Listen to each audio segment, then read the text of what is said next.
See, that's why people can't be sending me like messages and stuff when I'm on live because I, be the ADHD. It'd be like, oh.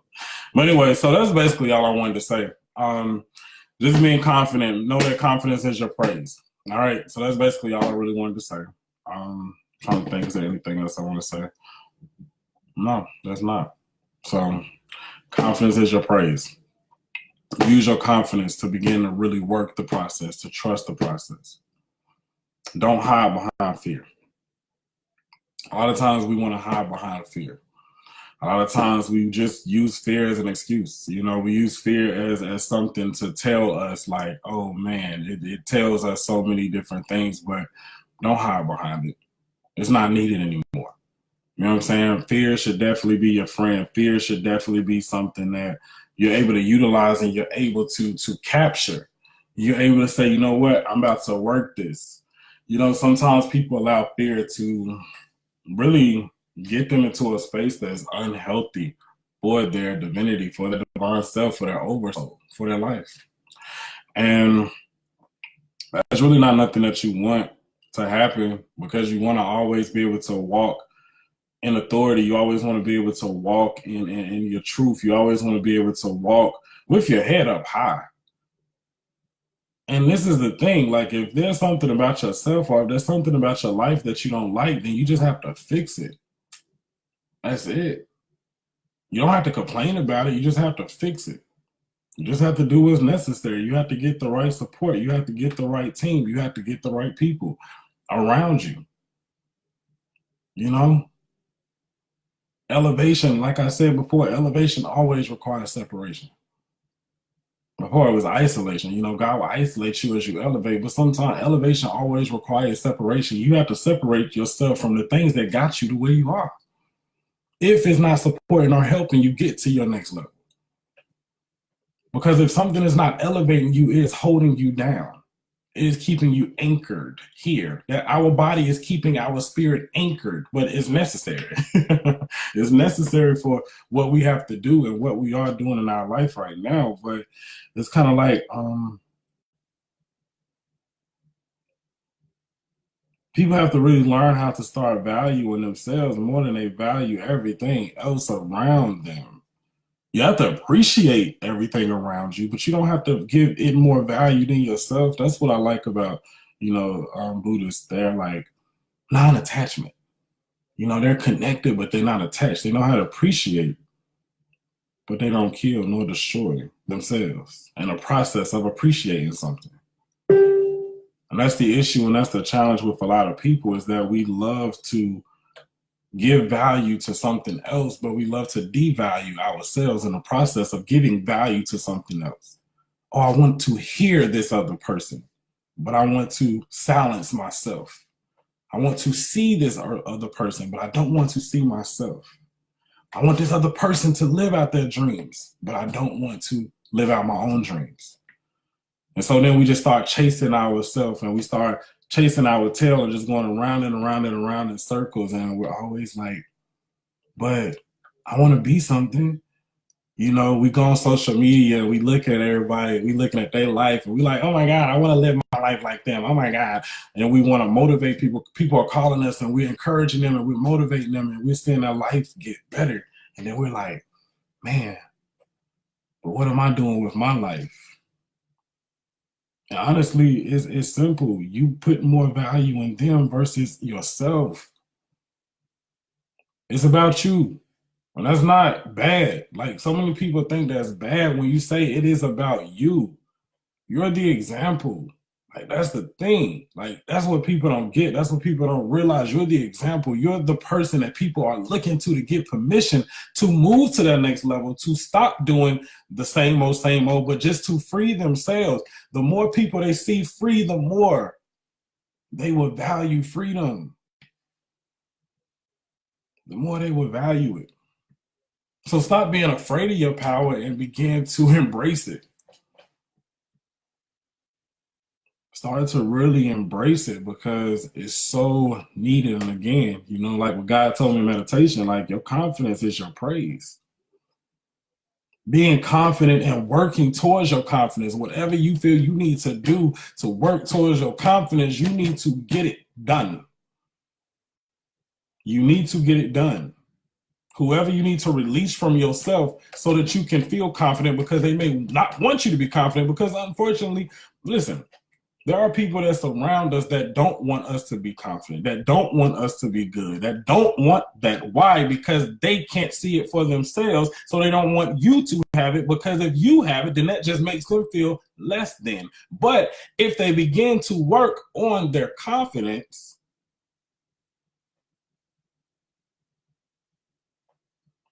you know, a lot of people, like, I mean, I tell people this all the time. Well, some people it's more like specific, but a lot of people have Judas in that circle.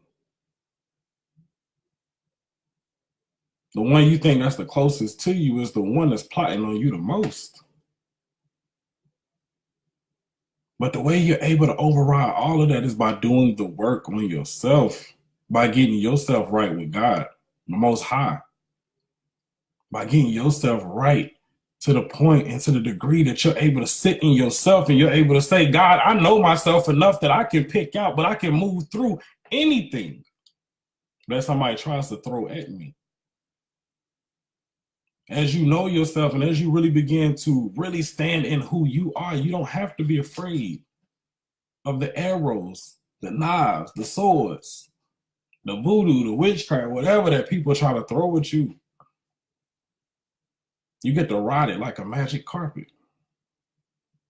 And you get to smile. Because you trust, you own, but you are confident in your divinity. Again, confidence is my praise, is what God told me just morning. Confidence is my praise. I don't have to be afraid. I don't have to be scared. Because I know I was born for something and I'm going to die for it too. That's it. So many people, a lot of us are just running around in circles, and we're existing. We're so afraid to live, but we understand we was born with a job already implanted in us. And the spirits and the energies that walk with us, they're just to give us reminders. And see, people love to chase their next high. Oh my God, you inspire me. Oh my God, I went to this church. They inspire me. Oh my God, you're chasing your next high because you don't know your high, which is you. That's the thing. You don't have to chase anything that you are. Oh my God, you make me feel good. Oh my God, you make me so happy. Yeah, I make you so happy because you're not happy with you. I don't need nobody to make me happy. I can do it myself. Sometimes, hold on, sometimes, let me say that. Sometimes. There are sometimes when people make me happy, and there's sometimes when people piss me off. There's sometimes when, and that shows me that side of myself that I have to work on. That shows me my shadow self. And I literally would go to this mirror that's right behind me sometimes, and I would talk to myself. I would get a chair and I would sit down and I would talk to myself. I'd be like, hey, Jonathan, how are you doing today? What is it that you're afraid of? What are you seeking? Are you looking for happiness in that other person? Does that other person make you fearful? Because sometimes other people can make you scared of yourself because they're afraid of themselves. And you have to understand, see, when other people make you feel some type of way, it's a projection. That's what it is. Majority of the time, it's a projection. You always have to pay attention to the energy that you accept, but also the energy that another person is sending into your life, because you're responsible for it. You're responsible for it. You have to understand, and y'all have to begin to not worship. Y'all have to begin to understand and begin to research the word authority. Do you have authority or do you not have authority over your life? My lips are so dry. Mm-hmm. A lot of times we just do this right here, right here. We love to complain, we love to bitch, we love to moan, we love to do all these things. In a process, you could just be working. You spent 4 hours bitching, but you could have spent an hour working, and it would have got you a lot further along than that bitching and moaning. Be confident and who you are.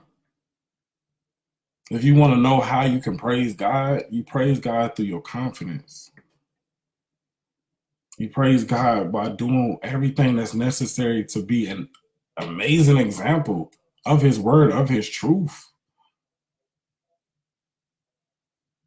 But anytime somebody says, "Oh my God, like you just doing this, oh my God, you inspire me," you could just say, "Praise God, praise God, praise God, praise God."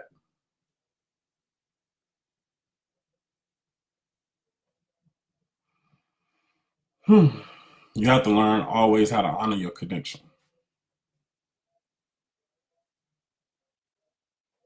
That's it. Learn praise for your spirit. All right. Learn praise for your spirit. Wrong emoji. Sorry, had my phone in my head not paying. Oh, I ain't even see no emoji. I'm fine. I ain't see no emoji, homie. Hey, Nate. Thank you. I just saw it. What's up, Tamika? Great spiritual food. Yeah, good. I love spiritual food. Spiritual food is good, but it's not just, you know, it's funny. I'm glad to give people spiritual food, and I want you to eat it, and I want you to use it. But I don't really want people to shit it out. So I want it to metabolize in your system, and I want it to become a part of you. I want what I say to become a part of your energetic field, so that it can be a shifting, so that you can embody it, so you can transform. I want you to be able to shed that old skin so you can receive your new skin, so you can elevate yourself in the spirit realm. That's my whole purpose. I don't just want to give you spiritual food. I want to give you life, because I really want to see your life transform. I want to see you always be better, because most of the time what we eat, we shit. So, you know, it is what it is. So that's what I say nowadays. Like, I don't want to just give you food. I want to give you life. I want to inspire somebody to just be able to get up and just do something with themselves. Like, really just do something, because I see so many amazing people that are so not confident in themselves, and they don't value themselves enough. And then I see other people who, never mind, just value yourself. Value yourself, man. And I was one of those people, and I still am at times. Like, I'm not, well, I actually am very confident. I don't know why I be acting like I'm not. I actually really am. I'm very secure in myself. What I want is what I want. What I don't want is what I don't want. So it is what it is. But sometimes I'm modest, and I'm like, oh yeah, So I had a couple of revelations about myself over the weekend, for myself, that was so key. I used to be a person that used to love to live a life of luxury. But let's put it like this: when my grandmother got sick, I used to have a lot of stuff. I used to do a lot of stuff. But my grandmother used to always call me, like, and she used to be like, "Jonathan, I need you to come to Charlotte and let's go walking." And she just wanted to walk in the backyard. So I was like, "What?" And she used to want to walk to the pole, like the end of the street and stuff, and just do little simple stuff like that. I used to be like, "Grandma, I can't do that. I gotta go to here. I'm traveling here. I'm doing this. I'm doing that," because I was chasing this lifestyle, and I was chasing the lifestyle, with the people I was around. And let's say 2014, that's when all of that changed, because when she got sick, I had to make a choice. Like, okay, give up the lifestyle, move back to Charlotte. It was like leaving a castle to go back to a trailer. Ain't nothing wrong with the trailer, but going back to a trailer. And I'm not saying that my mom's like, she provided a great life for me, so let me not do that though. But because if she sees this ever, but I made the choice and I went back. But as soon as I made that choice, I told myself, luxury ain't good no more. Luxury sacrificed my relationship with the person that I value the most. Like, this is my superwoman. This is a woman that at 87 years old, up until 87 years old, she was able to do everything by herself. Cutting grass. She did this stuff I don't do. They'd be like, go cut the grass. I'd be like, can I pay somebody? They'd be like, go do this. I'd be like, can we just pay? My grandma would be like, no, I'm going out there to do it. She'd be cutting hedges, doing a whole bunch of stuff. And 2014 is when I learned, or when I began to learn, I began to tell myself luxury is bad because luxury kept you away from the person that you honor and love the most.